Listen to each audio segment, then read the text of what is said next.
ప్రజలకు ఏదైనా మేలు చేసే ప్రయత్నం చేయి. ఇలా రైతులు చాలా ఆందోళనలో ఉన్నారు.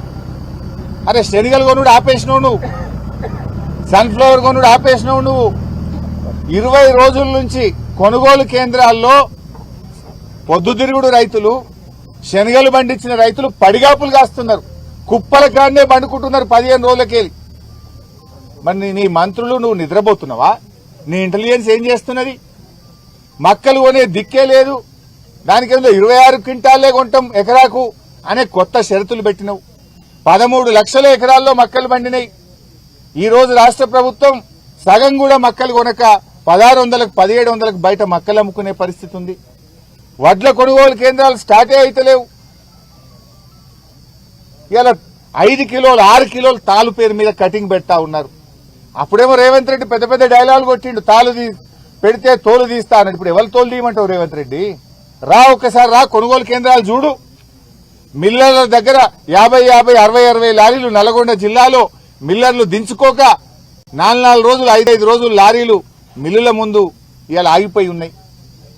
10 రోజులు కొనుగోలు కేంద్రాల్లో గన్నీ బ్యాగులు లేక, ఫ్యాన్లు లేక, ప్యాడీ క్లీనర్లు లేక, కొనే దిక్కు లేక రోజుల తరబడి ఎండలో రైతులు మాడిపోతా ఉన్నారు. తరుగు పెడుతుంటే పట్టించుకునే దిక్కే లేదు నీ ప్రభుత్వంలో. ఏ జిల్లాలో పోయినా ఇలా 4 కిలోలు 5 కిలోలు తరుగు పెడతా ఉన్నారు. వెంటనే నేను ప్రభుత్వాన్ని డిమాండ్ చేస్తున్నా, ఇలా బహిరంగ లేఖ కూడా రాస్తున్నా. నీ రైతు డిక్లరేషన్ బోగస్. అరే నువ్వు శనగలు కొనే తెలివి లేదు నీకు, మక్కలు కొనే తెలివి లేదు, సన్ఫ్లవర్ కొనడం ఆపేసి 20 రోజులు అయిపోయింది. వడ్లు కొనే తెలివి లేదు. జొన్నలు అయితే ఇదివరకు కొనుగోలు కేంద్రాలే స్టార్ట్ చేయలేదు. జైరాబాద్ లో, నారాయణ ఖేడ్లో, జూక్కల్లో, కామారెడ్డిలో, ఆదిలాబాద్ లో జొన్నలు పండిన రైతులు ఇవాళ సంగారెడ్డిలో చాలా ఇబ్బంది పడుతున్నారు. జొన్నలు పండిన రైతులు కొంటవా కొనవా జొన్నలు? ఏంది అసలు? రైతులకు ఒక క్లారిటీ నువ్వు. ఇప్పుడు సన్ఫ్లవర్ శనగలు ఆపేసి 20 రోజులు 20 రోజుల నుంచి వాళ్ళు మార్కెట్లే ఉన్నారు రైతులు. పాపం జొన్న రైతులు నువ్వు కొంటవా కొనవా అయోమయ పరిస్థితుల్లో ఉన్నారు. సన్న వడ్లకు బోనస్ ఇస్తా అన్నావు, యాసంగిల బోనస్ ఇస్తావా ఎగబెడతావా? ఇయ్యకపోతే తప్పైందని చెంపలేసుకో, క్షమాపణ చెప్పు. బోనస్ ఇస్తావా ఇయ్యవా ఏదో ఒక సంగతి చెప్పు.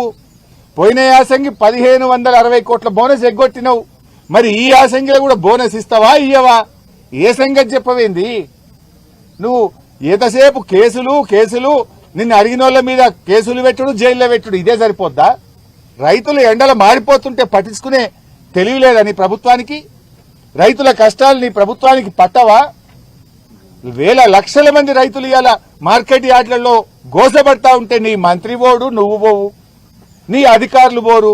మీరేమో ఏసీలలో జూబ్లీ ప్యాలెస్ లో కూర్చుంటే ఎండల రైతులు మాడిపోతున్న పరిస్థితి ఉన్నది. ఇప్పటికైనా ఈ అక్రమ కేసులు బంద్ చేయి, రైతుల గురించి పట్టించుకో, ప్రజా సమస్యల గురించి పట్టించుకో, నీ 420 హామీల అమలు గురించి పట్టించుకో, నీ 6 గ్యారంటీల గురించి పట్టించుకుని నిజమైన పాలన అందించే ప్రయత్నం చేయి.